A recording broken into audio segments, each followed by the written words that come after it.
One of the big advantages to having floating plants in a goldfish tank is you don't need to do water changes as often, but you do need to remove those extra plants every week or two.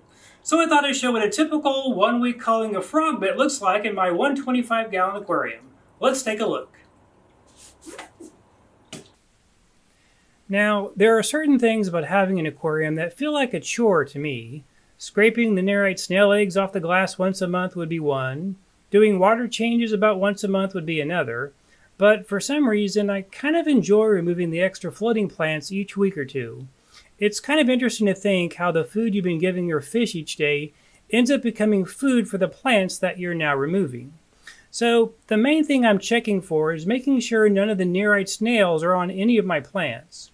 Since their eggs can't hatch in fresh water, I need to order some each year to keep a stable population, and I certainly wouldn't want to accidentally throw one out.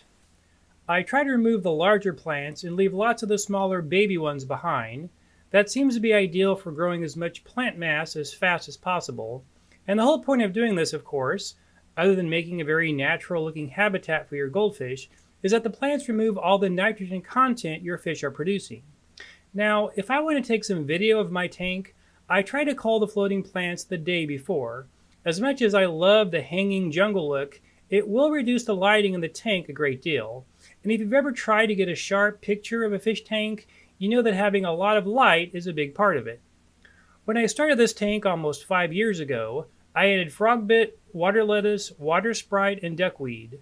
But once I switched over to the Fluval LED lights, the frogbit pretty much took over the tank.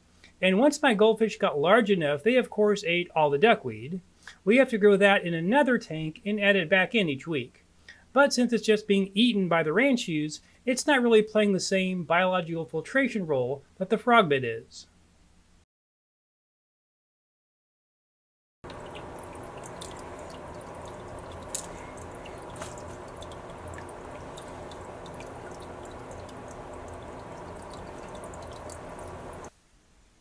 So what happens to all this beautiful plant growth? It goes into our compost or worm bin and becomes compost for our organic garden. One crop we of course grow is peas, so we can feed our goldfish from our garden and have a happy little circle of life. Pretty cool, huh?